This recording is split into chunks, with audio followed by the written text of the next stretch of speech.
Bonjour Frédéric, alors, évidemment à cette période de l'année, c'est le moment des rétrospectives. Oui, rétrospective de fin d'année effectivement, et puis du coup aussi prospective Et pour l'année qui vient. Alors il y en a un peu partout, mais l'un des plus complets c'est probablement Alternatives économiques, numéro spécial Le Monde en 2016, donc bien sûr il parle des attentats, enfin de 2015, ce qui s'est passé en 2015 d'abord, les attentats, les réfugiés, les migrants qui entrent en Europe, ou bien vous voyez la Russie avec Vladimir Poutine, parce qu'on a commencé 2015 avec Vladimir Poutine étant plutôt notre ennemi, désormais il est plutôt notre allié, ça a beaucoup changé, que de bouleversements, et donc pour 2016, le journal parle de la Syrie et de Daesh, évidemment, mais pas seulement, il y a aussi ceci qu'on a tendance à oublier, regardez la redoutable course à l'armement de la Chine.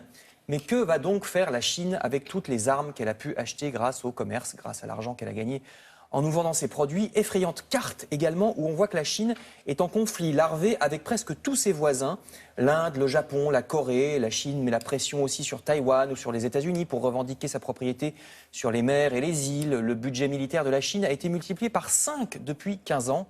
C'est une des nombreuses questions donc abordées par ce hors-série de Alternatives économiques. Le magazine Science et Vie aborde justement du point de vue scientifique cette question de la peur de l'avenir. C'est un dossier intitulé « Vivre dans l'angoisse » qui parle essentiellement de ce qui a changé en nous. Alors évidemment, là aussi, avec les attentats de 2015, ce qui a changé dans la société et ce qui a changé pour chacun de nous. Ils expliquent le mécanisme de la peur dans le cerveau. La peur, vous savez, ça sert à nous donner un coup de fouet pour fuir depuis l'époque préhistorique. Ça nous aide à courir devant une menace. Mais, un ours, par exemple. Mais il y a aussi trop de peur qui peut paralyser, parce que si c'est trop, ça paralyse et ça traumatise pour longtemps. Alors ils expliquent tout ça très bien dans Science et Vie. Et ils expliquent aussi des choses plus inattendues. Par exemple, depuis les attentats de janvier, pas moins de 38% des Français disent qu'ils ont changé d'opinion politique. Ce qui est énorme, hein. Normalement ça ne change pas aussi vite, 38%. Ou alors, regardez l'autre schéma, à gauche, c'est aux États-Unis, après les attentats de 2001, ils s'étaient rendus compte que les Américains s'étaient mis à consommer plus de drogue ou d'alcool après les attentats. On noie sa peur, vous voyez. Article donc à retrouver dans Science et Vie. Alors nous autres Français, on va plutôt se noyer. Très réjouissant. Hein. Non, c'est pour ça que je passe à la bonne chair dans laquelle nous allons préférentiellement nous noyer, nous autres Français. Achetez vite pour cela le très appétissant magazine 750 grammes avec de formidables recettes d'hiver comme ce très beau baba au rhum à la mandarine, on y revient, qu'il montre en couverture, mais il y en a plein d'autres, assez faciles à réaliser pour la plupart. Par exemple, un taboulet de chou-fleur que vous voyez à gauche. Ça c'est bien parce que le chou-fleur en ce moment, oui, il y a besoin de le consommer parce qu'il y a une surproduction. Alors vous savez, à la place de la semoule, on égrène les fleurettes du chou-fleur. Oui. Et ça remplace la semoule pour le taboulet. Merveilleuse recette aussi, on a vu une courge butternut, cette grosse courge sucrée qu'on voit là en haut là, sur la photo, ou bien des blanquettes, des daubes, des pot-au-feu qu'on prépare le week-end, puisque ça se réchauffe très très bien. Donc préparez ce week-end. Bien manger, Frédéric, oui, ça se faire voit. La cuisine aussi. Ça se voit. Donc faites ça le week-end.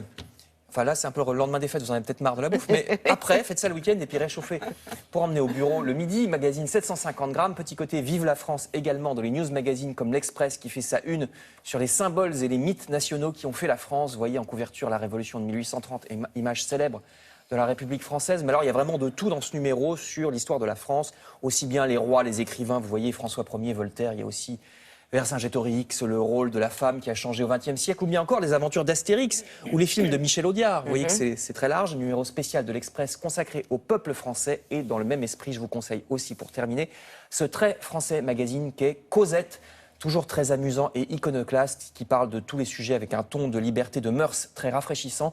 C'est un magazine en plus qui est indépendant et qui tient bon depuis 5 ans maintenant, donc rien que pour ça, ça vaut le coup de jeter un coup d'œil si vous ne connaissez pas le magazine Cosette. Voilà.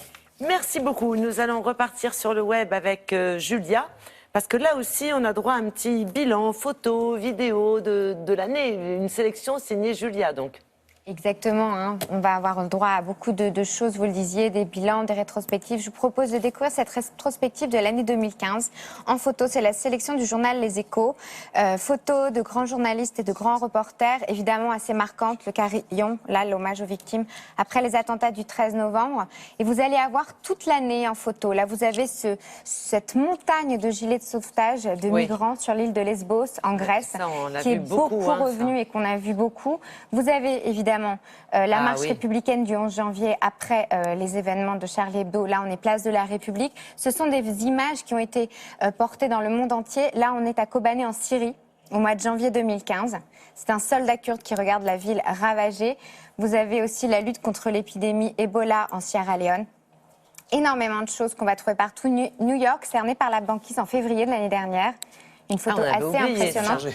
Je vous conseille là là. vraiment cette sélection parce que les photos sont d'une grande qualité. Elles sont très, très marquantes. Vous découvrez là, évidemment, le séisme au Népal. Allez sur le site Les Échos et regardez les photos marquantes de l'année 2015. Ça vaut le détour, vraiment.